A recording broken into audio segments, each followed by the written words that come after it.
रसिका भुवि भावुका।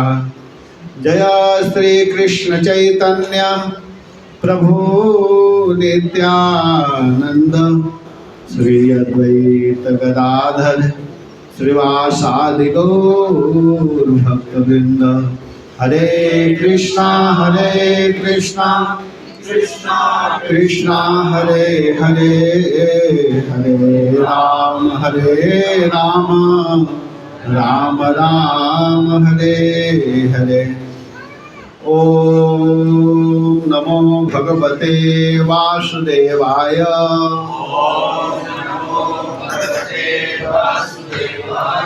ओम नमो भगवते वासुदेवाय।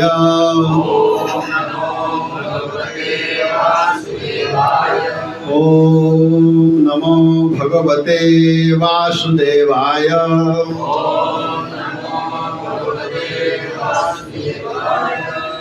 हरे कृष्णा। आप सभी वैष्णवों के चरणों में मैं प्रणाम कर रहा हूँ। आप लोग आशीर्वाद दीजिए कि मैं कुछ भगवान के विषय में बोल सकूं।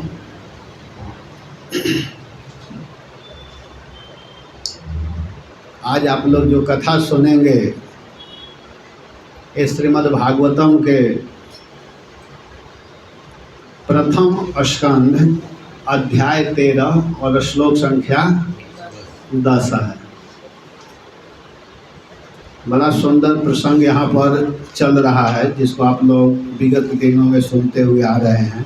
तो पहले हम लोग इस श्लोक को पढ़ते हैं, इसके बाद आगे कथा की जाएगी। भवद्विधा भगवता तीर्थभूताः स्वयं विभो। तीर्थे कुर्वन्ति तीर्थानि स्वान्तहस्तेन गदाभृता। भवद्विधा भगवता तीर्थभूतः स्वयं विभो। तीर्थे कुर्वन्ति तीर्थानि स्वान्तहस्तेन गदाभृता। भवद्विधा भागवता तीर्थभूतः स्वयं विभो। तीर्थे कुर्वन्ति तीर्थानि स्वान्तहस्तेन गदाभृता।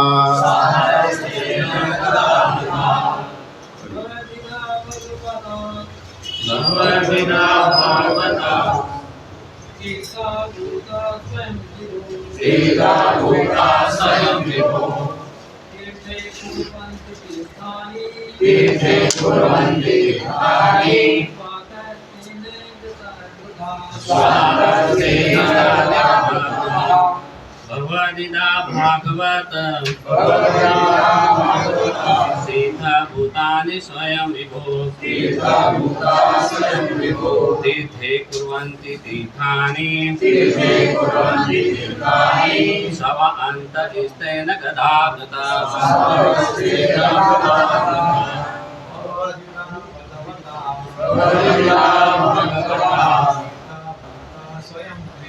तीर्थभूता स्वयं विभो। तीर्थे कुर्वन्ति तीर्थानि स्वान्तहस्तेन गदाभृता।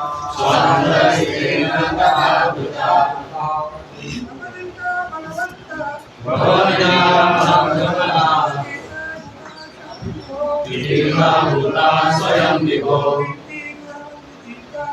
तीर्थे कुर्वन्ति तीर्थानि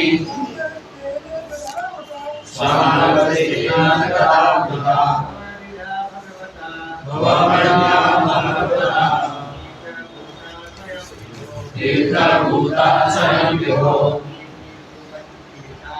तीर्थे कुर्वन्ति तीर्थानि स्वान्तहस्तेन गदाभृता।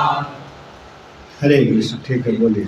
भवद आप विधा जैसे भागवतः भक्त तीर्थ तीर्थ यात्रा के पवित्र स्थल भूतः बने हुए स्वयं अपने आप विभो हे शक्तिमान तीर्थी कुर्वन्ति तीर्थ स्थान बनाते हैं तीर्थानि तीर्थ स्थल स्व अंतस्थेन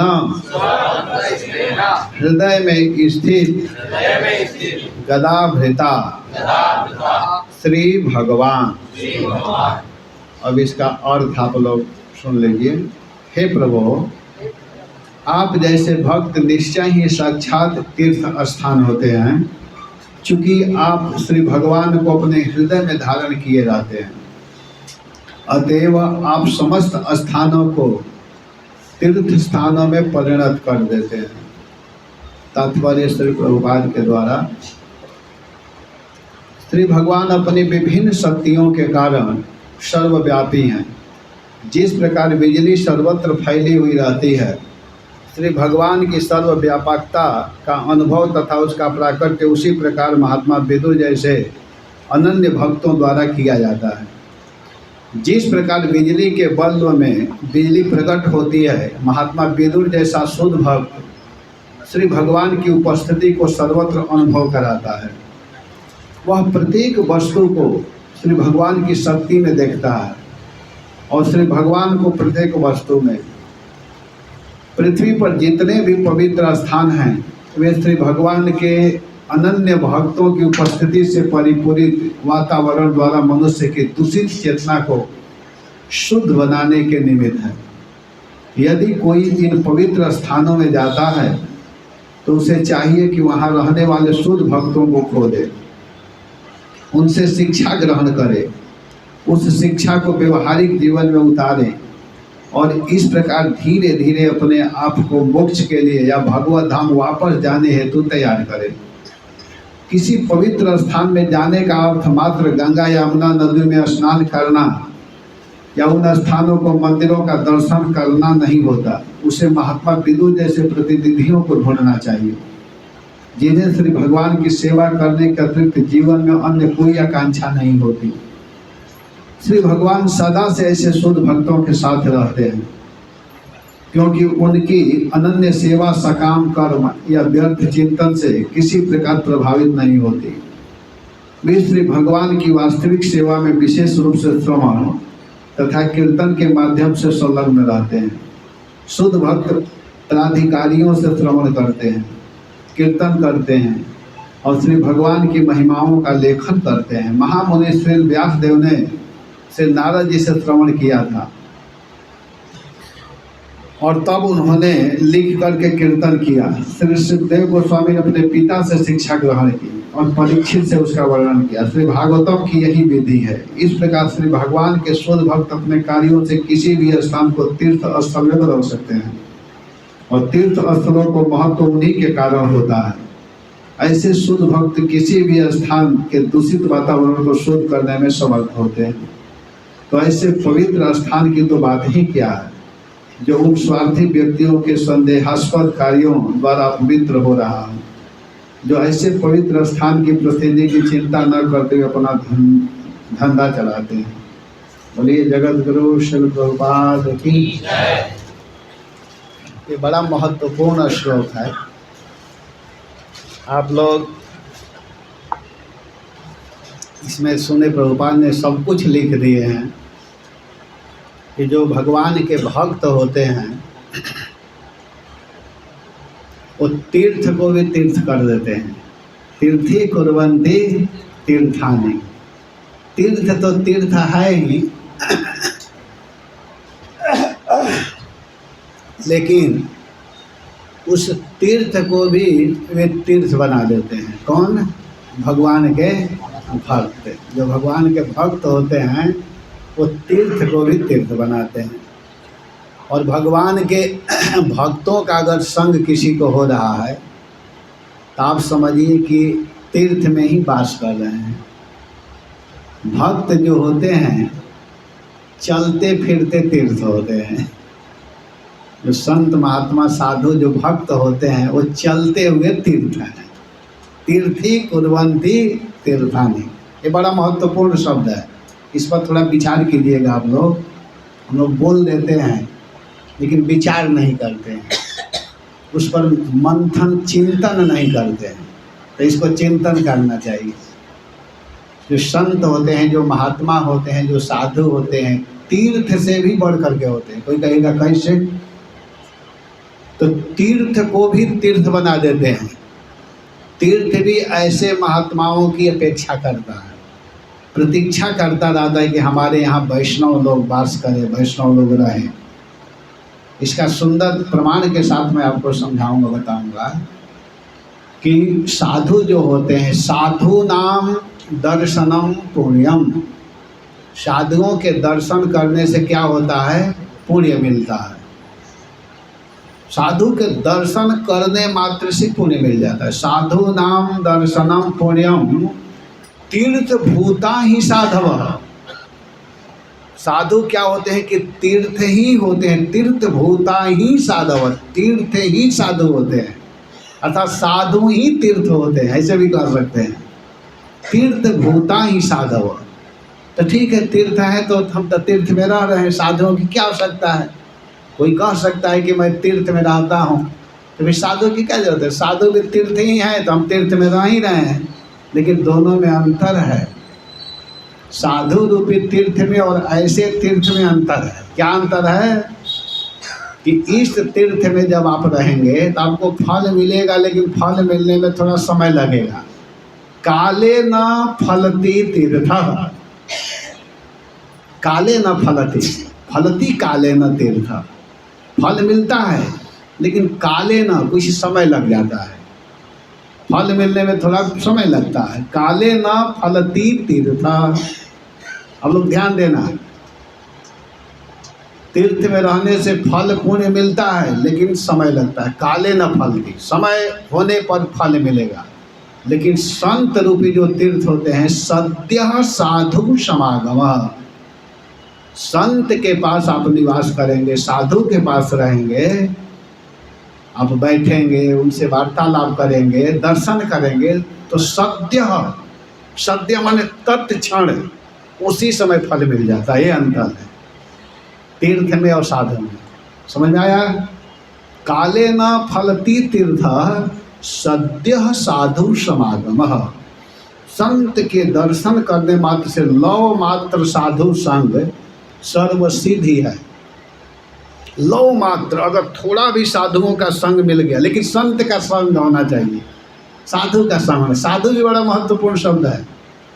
तो कह देने से नहीं होगा कि ये साधु है। साधु का मतलब होता है साधु किसे कहते हैं, संत किसे कहते हैं, पहले तो ये समझना पड़ेगा। एक एक शब्द का व्याख्या किया जाए तो घंटों किया जा सकता है। संत का मतलब क्या होता है? संत हैं कौन? जो सत्य से संबंध रखते हैं। सत्य माने भगवान। भागवत के पहला श्लोक में व्यासदेव जी ने बहुत सुंदर स्तुति करते हुए मंगलाचरण किए हैं 3 श्लोकों में। तो पहला श्लोक में कहते हैं, जन्माद्यस्य यतोऽन्वयादितरतः चार्थेष्वभिज्ञः स्वराट् तेने ब्रह्महृदाययादि कवये मुह्यन्ति यत्सूरयः तेजो वारिमृदां यथा विनिमयो यत्र त्रिसर्गो मृषा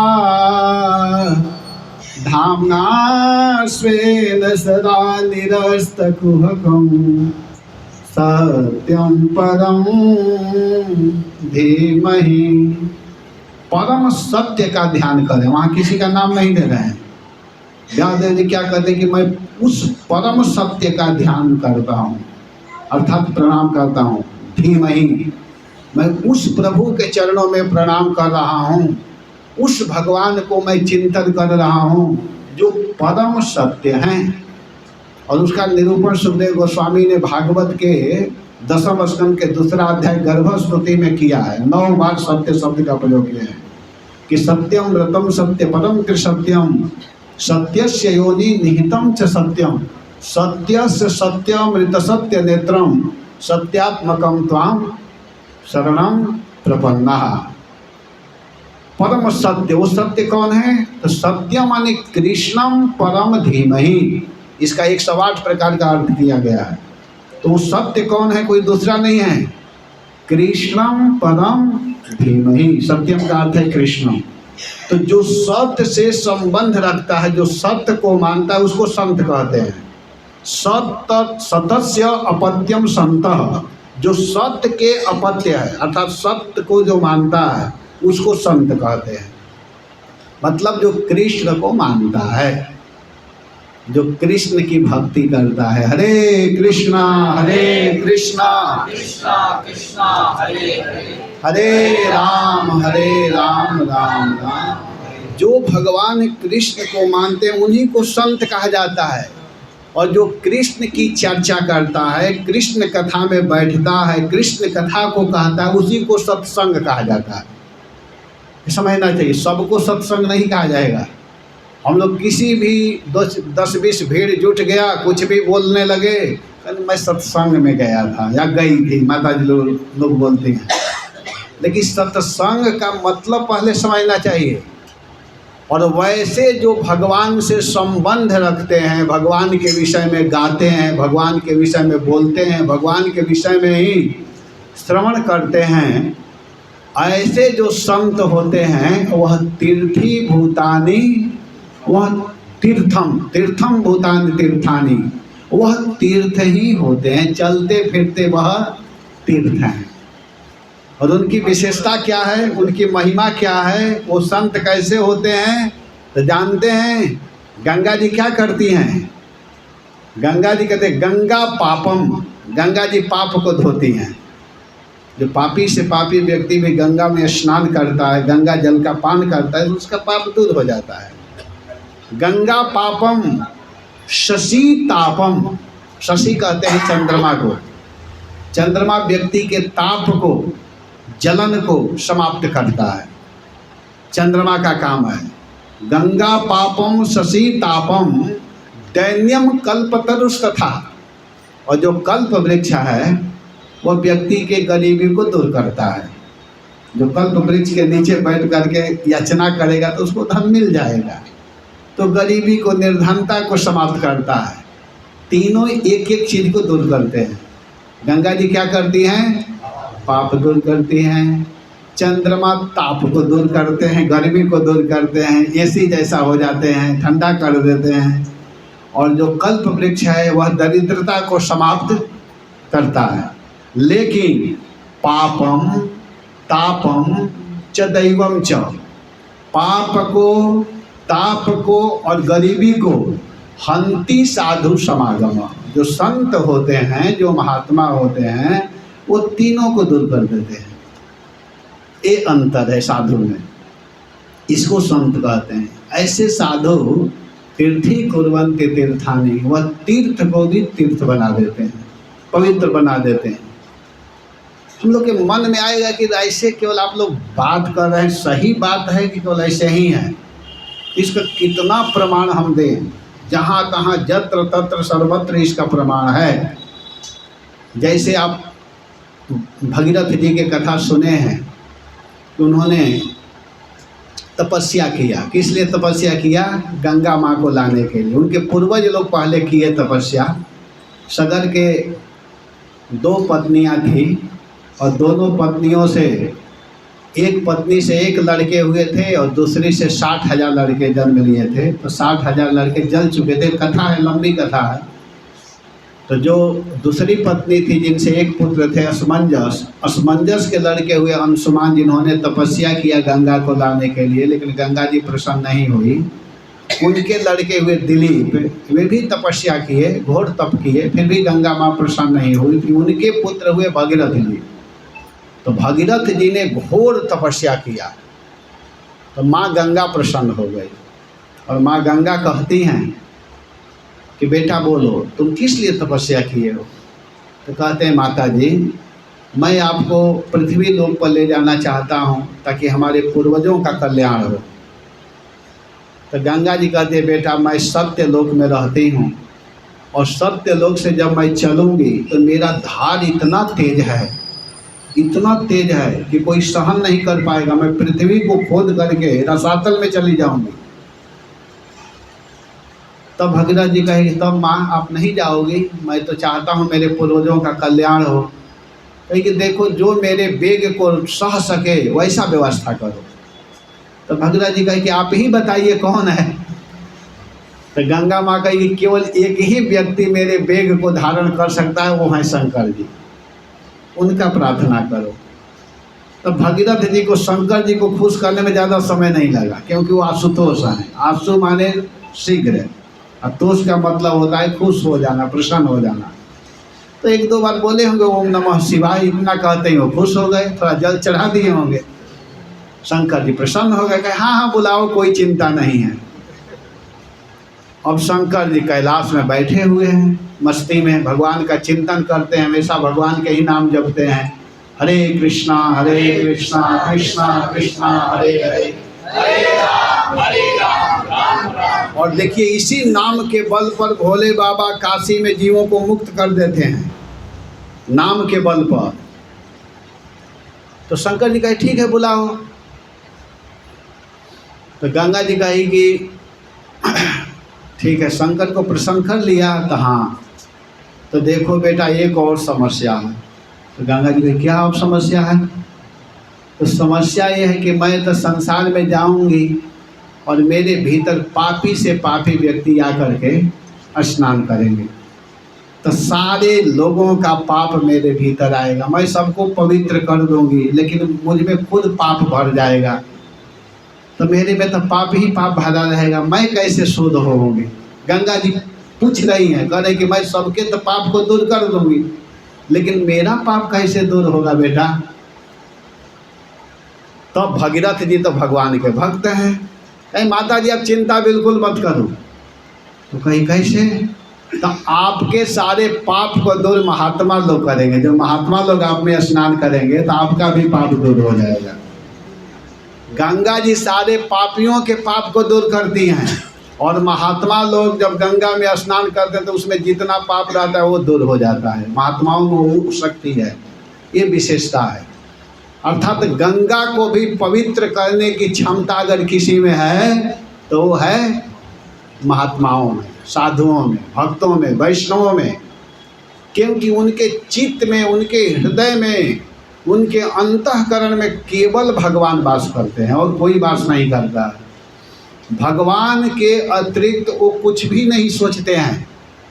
और ऐसे ही वैष्णवों के हृदय में भगवान बैठते हैं, रहते हैं। वाल्मीकि जी से भगवान राम ने प्रश्न किया था। जब वाल्मीकि जी के आश्रम में भगवान राम गए थे, लक्ष्मण जी गए थे, सीता जी गई थी, तो वाल्मीकि जी देख करके बहुत प्रसन्न हुए, बहुत खुश हुए और खुश होकर के कहे कि आइए आज मेरा आश्रम धन्य हो गया। आप जैसे स्वयं भगवान मेरे यहाँ पधारे हैं, आपके आगमन से मेरा आश्रम परम धन्य हो गया, कृतार्थ हो गया। तो भगवान कहते हैं कि ठीक है लेकिन मैं कहाँ रहूँ, मेरे रहने के लिए स्थान बताइए। इस पर मैं बहुत डिटेल व्याख्या किया हूँ मायापुर में कथा करते समय, इस प्रसंग को मैं बहुत बोला हूँ। तो वहाँ वाल्मीकि जी से भगवान प्रश्न किए कि मुझे रहने के लिए जगह बताइए, स्थान बताइए, मैं कहाँ रहूँ। तो वाल्मीकि जी मुस्कुराते हुए कहते हैं कि भगवान मैं ही आपसे पूछता हूँ कि आप कहाँ नहीं हैं ये बताइए। आपसे मैं प्रश्न करता हूँ कि आप कहाँ नहीं हैं। हरि व्यापक सर्वत्र समाना प्रेमते प्रगट हो ही मैं जाना। भगवान व्यापक हैं, सर्वत्र हैं, लेकिन उनको प्रकट करने के लिए एक चीज़ की आवश्यकता है, वो है प्रेम। जब प्रेम करेंगे तो भगवान तुरंत प्रकट हो जाएंगे, और प्रेम नहीं करेंगे तो यहाँ रहते हुए भी भगवान नहीं दिखाई देंगे, नहीं आएंगे। तो वाल्मीकि जी ने कहा कि आप कहाँ नहीं हैं, लेकिन जब आप हमसे पूछ रहे हैं तो मैं आपको 14 स्थान बताता हूँ। आप इन 14 स्थान में निवास कीजिएगा, आपके रहने का वही 14 स्थान घर है। तो बहुत स्थान बताए हैं, उसमें एक स्थान ये बताए हैं कि जो आपके कथा को सुनता है लेकिन सुन करके तृप्त न होता हो, उसके मन में सदैव लालसा बनी रहे, हमेशा सुनने की इच्छा बनी रहे, बार बार सुनने के बाद में भी जो तृप्त न होता हो, उसका हृदय आपके रहने का स्थान है। ऐसा नहीं कि एक बार सुन लिया बस मैं तो कथा सुन लिया हूँ। जो ये कहता है कि मैं भागवत जान गया, मैं सुन लिया, वो बिल्कुल नहीं जानता है, वो कुछ नहीं जानता है। विद्यावताम भागवती परीक्षा, बड़े बड़े विद्वानों की परीक्षा श्रीमद् भागवतम में होती है। तो इसलिए हम लोग को बार बार, और फिर बताते बहुत कुछ बताए, उसमें कहते हैं कि काम को मद मोहन माया, लोभन क्षोभन रागन द्रोहा, जिनके कपट दंभ नहीं माया, उनके हृदय बसहु रघुराया। जिनके भीतर काम न हो, क्रोध न हो, लोभ मोह मात्सर्य ये सब न हो, उसके हृदय में जा कर के प्रभु आप निवास कीजिए, बैठिए। उसी का हृदय आपके रहने का स्थान है। अब प्रश्न होगा कि हमारे भीतर तो काम है, हमारे भीतर क्रोध है, तो कैसे समाप्त होगा ताकि मेरे भीतर भी भगवान आकर के निवास करे, है कि नहीं? ऐसा मन में आना चाहिए ना, और आता है कि नहीं? तो इसको भी दूर करने का उपाय है। कोई प्रयास करेगा तभी ना यह गंदगी निकलेगी।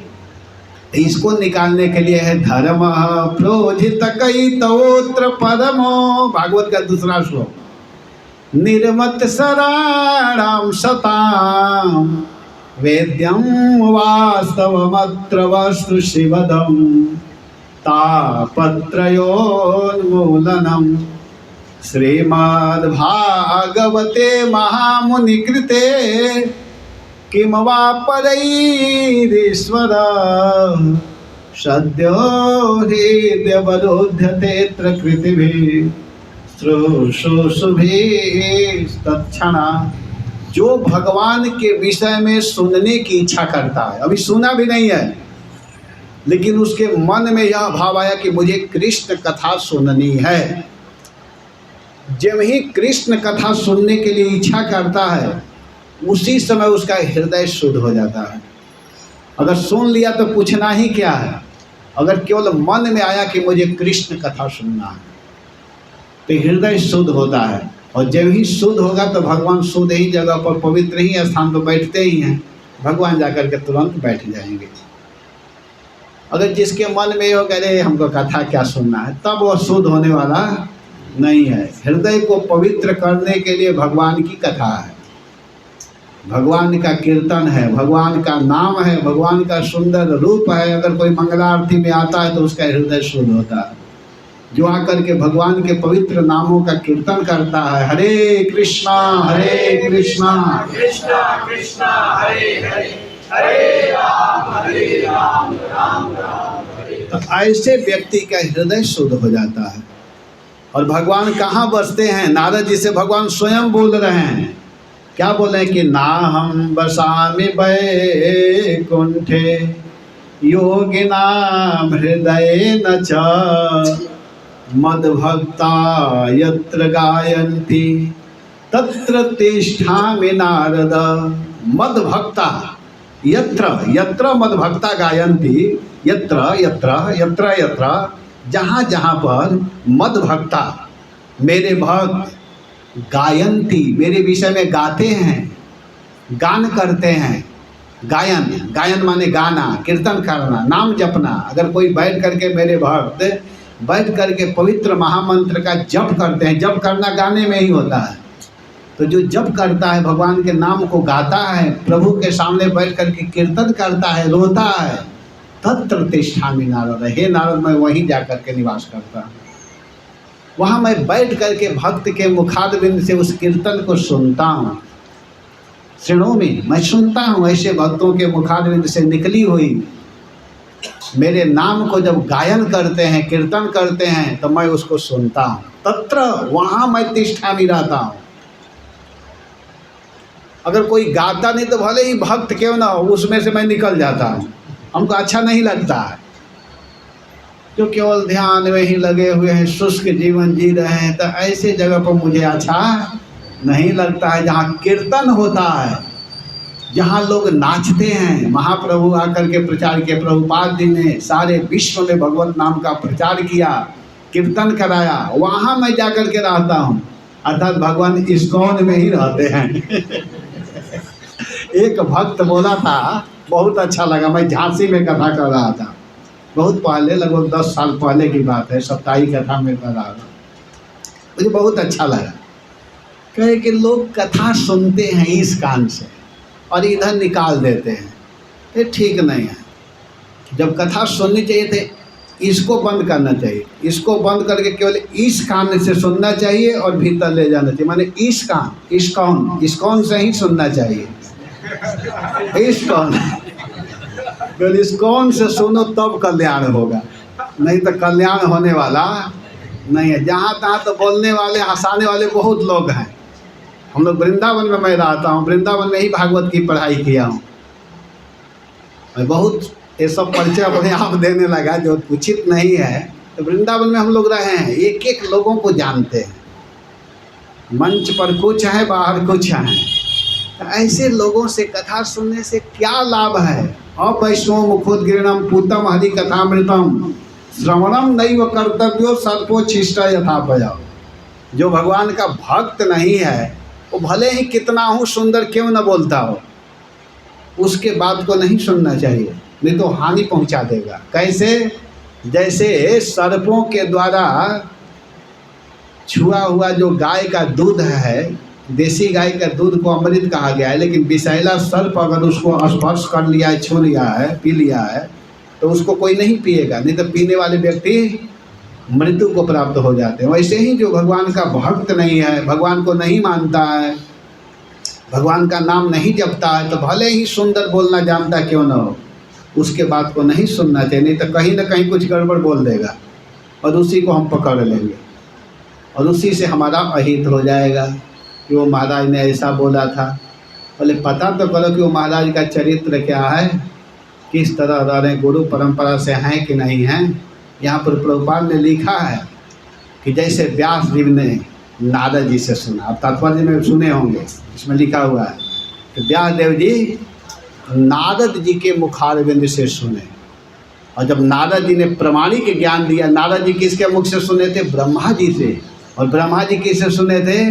भगवान विष्णु से। एवं परंपरा प्राप्तम, परंपरा प्राप्त ज्ञान, और उसी ज्ञान को व्यास जी ने अपने पुत्र सुखदेव को दिया, उसको लिपिबद्ध किया भागवत के रूप में, और भागवत के रूप में ग्रंथ भी लिखा और उसका स्वयं गायन भी किया, अर्थात प्रवचन किया अपने पुत्र के लिए। और उसी ज्ञान को सुखदेव गोस्वामी परम आनंद में होकर के, सुखदेव गोस्वामी हमेशा प्रसन्न रहते थे, क्योंकि उनके हृदय में भागवत है, और भागवत जिसके हृदय में रहता है वो कभी दुखी नहीं होता है, अकेले में भी मस्त रहता है, प्रसन्न रहता है। सुखदेव गोस्वामी जिधर चलते थे, जिस मार्ग से जाते थे, उनके पीछे पीछे हजारों बच्चे, और बच्चे ही नहीं, ये विरक्त महात्मा, लेकिन उनके साथ स्त्रियों का झुंड चलता था। वो देखते भी नहीं थे कि कौन स्त्री है, कौन पुरुष है, कौन बच्चा है, कौन क्या है, वो तो मस्ती में रहते थे, हमेशा मंद मंद मुस्कुराते हुए। तत्रात् भवद भगवान व्यास पुत्रो यदृक्षया गामटमानपेक्षः अलक्षलिंगो निजलाभतुष्टो वृतैश्च बालैः अवधूतवेषः, वृतैश्च बालैः अवधूतवेषः। अवधूत वेश में मंद मंद मुस्कुराते हुए भगवान के सुंदर लीलाओं का चिंतन करते हुए, गायन करते हुए चलते थे, हमेशा गुनगुनाते थे, हमेशा भगवान के नाम को बोलते थे, भागवत के श्लोकों को पढ़ते हुए आगे बढ़ रहे थे। और उनका इतना सुंदर आवाज़, इतना मधुर शब्द, भगवान के लीलाओं का गायन, कि उसको सुनने के लिए जैसे पुष्प के ऊपर भंवरे मंडराते हैं, वैसे ही सुखदेव गोस्वामी के शब्द को सुनने के लिए बच्चे, स्त्रियां, सब लोग पीछे पीछे चलते थे। और उसी अवस्था में सुखदेव गोस्वामी महाराज परीक्षित के यहाँ पहुँचे हैं सुक्ताल में। और जब उनको देखे तो बड़े बड़े लोग थे, सब खड़े हो गए। किसी को कहना नहीं पड़ा कि आप खड़े हो जाइए, महाराज आ रहे हैं। ये सब कुछ नहीं, उनके जाते उनके पिता व्यासदेव जी खड़े हो गए। पिता खड़े हो रहे हैं, व्यासदेव जी के पिता पराशर जी खड़े हो गए, व्यासदेव जी के गुरु नारद जी थे वो भी खड़े हो गए, वशिष्ठ, असित, देवल, धौम्य, बड़े बड़े ऋषि लोग। महाराज परीक्षित समझ गए कि ये सबसे महान आ गए हैं और उनको बैठने के लिए सुंदर जगह दिया गया। तो देखिए भागवत ज्ञान की यह विशेषता है। और ऐसा ही नहीं, उसी भागवत को सुन करके उद्धव जी परम सुख को प्राप्त किए, उसी भागवत में डूबते रहे, आनंद का अनुभव करते रहे। और उसी भागवत को जानने वाले विदुर जी, जब विदुर जी उद्धव जी के पास वृंदावन में गए और उद्धव जी से भेंट होता है, उद्धव विदुर संवाद बहुत सुंदर 4 अध्याय में वर्णन है, 3 स्कंद में। तो वहाँ भेंट हुआ है तो उद्धव जी कहे कि अगर आपको विशेष ज्ञान लेना है तो हे विदुर जी, आपके लिए स्पेशल भगवान ने मैत्रेय जी को नियुक्त किया है और आप चले जाइए हरिद्वार में, वृंदावन से आप हरिद्वार जाइए। उद्धव जी भी उस ज्ञान को दे सकते थे, क्योंकि जब भगवान जा रहे थे तो उस समय उद्धव और विदुर, उद्धव जी और मैत्रेय जी दोनों भगवान के पास थे प्रभास क्षेत्र में। और जब ज्ञान दिए भगवान तो स्पेशल मैत्रेय जी को आदेश दिए कि देखो जिस ज्ञान को मैं तुम लोगों को बता रहा हूँ, हे मैत्रेय, इस ज्ञान को मेरे प्रिय भक्त विदुर को तुम बताना। देखिए कितना भगवान मानते हैं अपने भक्त विदुर को। विदुर जी वहाँ नहीं हैं, लेकिन भगवान को चिंता है अपने भक्त के लिए। अगर वास्तव में कोई भक्ति करेगा तो भगवान उसकी परवाह करते हैं, उसके लिए सोचते हैं। विदुर जी भगवान की भक्ति किए थे, भगवान को अपना माने थे, इसीलिए भगवान जाते समय अंतिम अवस्था में व्यक्ति जिसका स्मरण कर रहा है वो समझिए कि कितना महत्वपूर्ण व्यक्ति है। अंते मति सा गति, जैसी आपकी मति होगी वैसी गति होगी। भगवान अपने परम भक्त का स्मरण कर रहे हैं विदुर जी का। और मैत्रेय जी को आदेश दिए कि आप इस बात को हमारे प्रिय भक्त विदुर को बताना, समझाना। और यही बात उद्धव जी कहते हैं कि देखो मैं भी बता सकता हूँ, लेकिन हमारे प्रभु का आदेश है मैत्रेय जी से सुनना है आपको, इसलिए आप मैत्रेय जी के पास जाइए। ये नहीं कि तुरंत कंठी बांध दिए कि तुम मेरा चेला बन जाओ, ऐसा नहीं किए।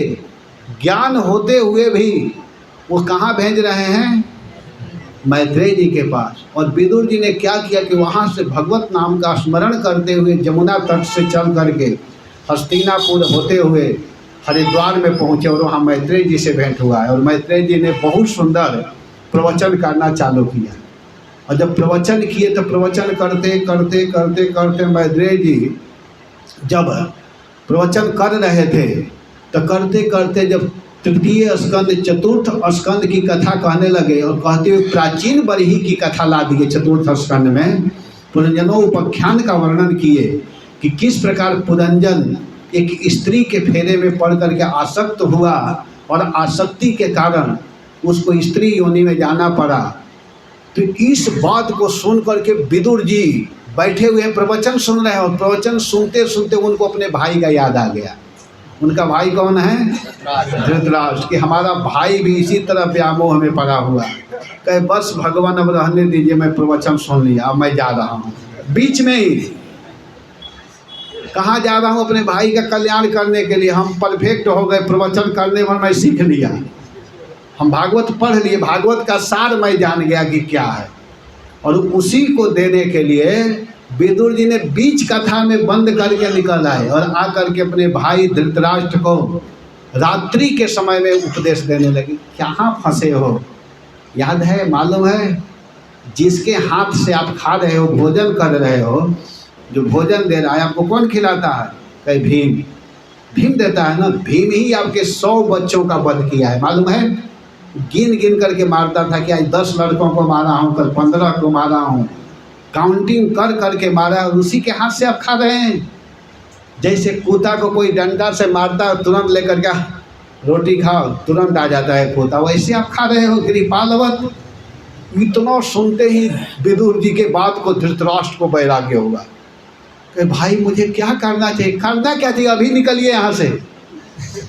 देर मत कीजिए, भक्ति के लिए प्लान बनाने की आवश्यकता नहीं है, जल्दी भागिए यहाँ से। इतना सुनते ही धृतराष्ट्र रात्रि में ही अब घर छोड़ दिए, उनकी पत्नी गंधारी भी, और दोनों चले गए कहाँ? हरिद्वार में, हस्तिनापुर से बिना सूचना बिना बताए, और जा करके वहाँ 7 दिन में भगवान को प्राप्त कर लिया। ऐसा तपस्या किए। तो देखिए विदुर जी कोई साधारण व्यक्ति हैं, तीर्थी कुर्वन्ति तीर्थानि, तीर्थों को भी तीर्थ बनाने वाले, पवित्र करने वाले विदुर जी अपने भाई का भी उद्धार कर दिए, कल्याण कर दिए, हित कर दिए। तो ऐसे भक्तों का संग करना चाहिए। अगर ऐसे वैष्णवों का अगर कोई संग करता है तो उसका क्यों नहीं कल्याण होगा, क्यों नहीं उद्धार होगा। काकभूषुंडी जी के यहाँ गरुड़ जी जा रहे हैं सत्संग करने के लिए। गरुड़ जी को जब मोह हुआ था, व्यामोह, उत्तरकांड में वर्णन है। तो जब गरुड़ जी जा रहे हैं तो उनको देख करके काकभूषुंडी जी कहते हैं, आज धन्यमय धन्ययति यद्यपि बहुविधि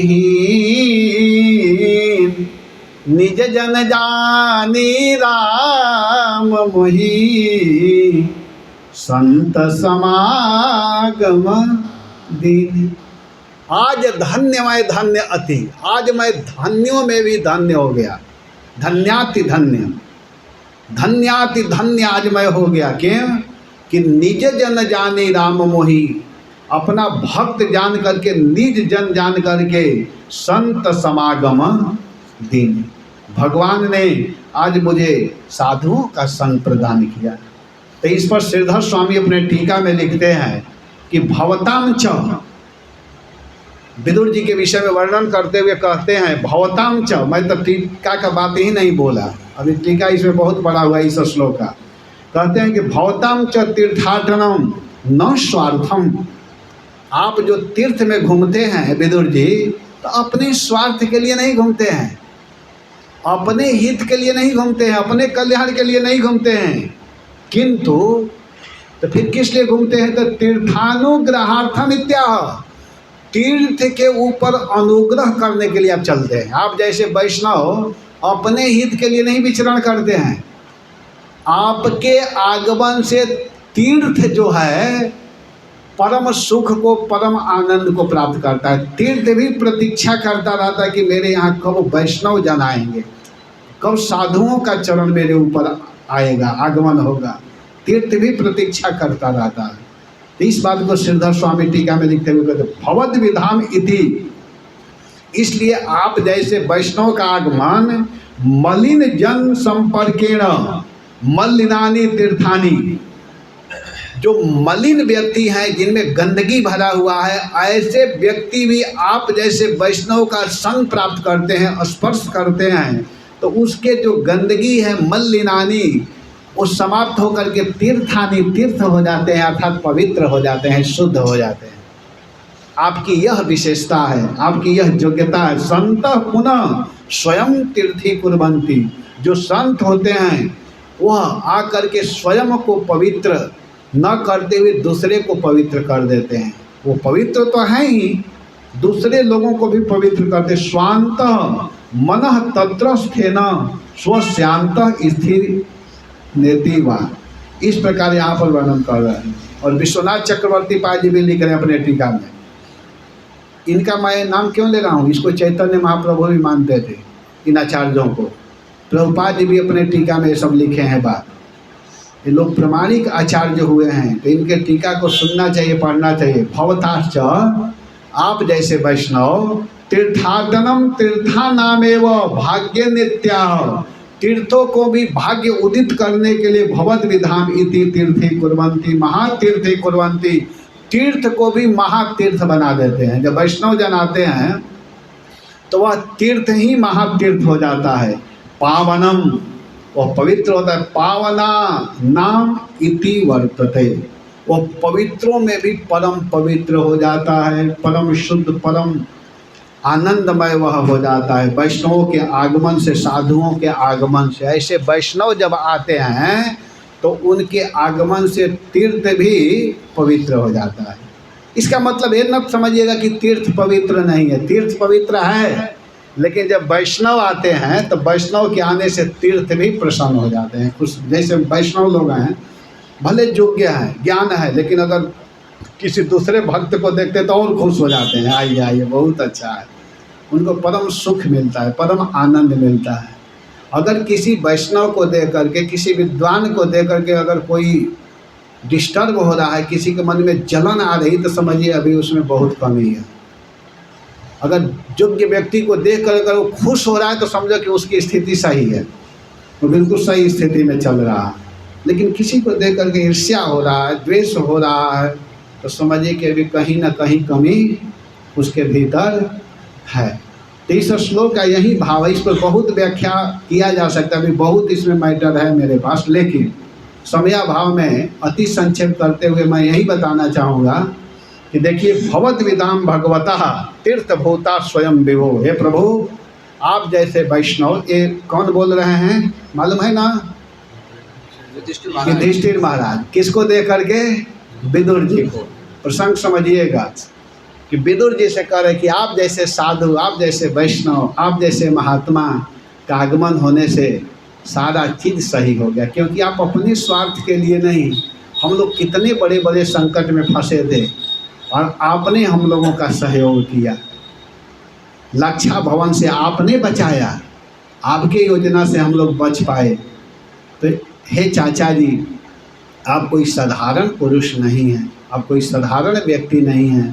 तो आप जैसे वैष्णव, आप जैसे महात्मा तीर्थ को भी पवित्र करने वाले हैं। ऐसे वैष्णव के चरणों में हम लोगों को भी बार बार प्रणाम करना चाहिए, स्मरण करना चाहिए। और ऐसे वैष्णव के चरणों को ध्यान करेंगे, जैसे विदुर जी हुए, प्रभुपाद जी हुए, अन्य आचार्यगण हुए, तो हम लोगों के भी भक्ति, हम लोगों का भी मन शुद्ध होगा और भगवान के चरण को प्राप्त करेंगे। हरे कृष्णा, जय श्री प्रभुपाद। हरे कृष्ण। कोई प्रश्न अगर न समझ में आया हो तो पूछ सकते हैं, अगर आ गया हो तो पूछने की जरूरत ठीक है। हरे कृष्ण। हरे कृष्ण। आगे ये प्रभु जी थोड़ा कम बोले मतलब हम तृप्त नहीं हुए, हमारी इच्छा है और सुने प्रभु जी मुझसे। एक तो जो ब्रज की भाषा है प्रभु जी की, और बहुत सुंदर क्लास बोली। तो पहले मैं 5 मिनट रिवाइज करूँगा प्रभु जी ने क्या बोला, तो हम लोग वापस पढ़ सकते हैं, सुन सकते हैं। ये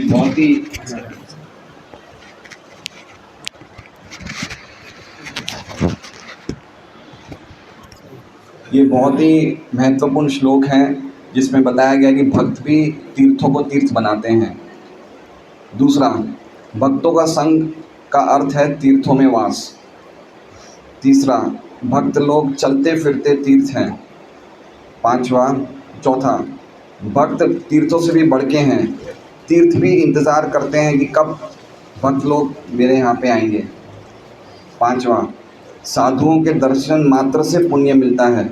6ठा, साधु भी तीर्थ है, तीर्थ भी साधु है, लेकिन तीर्थ में रहना ज़रूरी नहीं कि हम साधु के साथ रह रहे हैं, क्योंकि तीर्थ में रहने के पश्चात बहुत लंबे समय के बाद फल मिलता है, किंतु साधु रूपी तीर्थ का वास संग प्राप्त करने से हमें तुरंत ही फल मिलता है। लव मात्रा साधु संग सर्व सिद्धि है। 7वां, जो संत वो कहते हैं, संत वो होते हैं जो हमेशा सत्य के साथ अपना संबंध रखते हैं।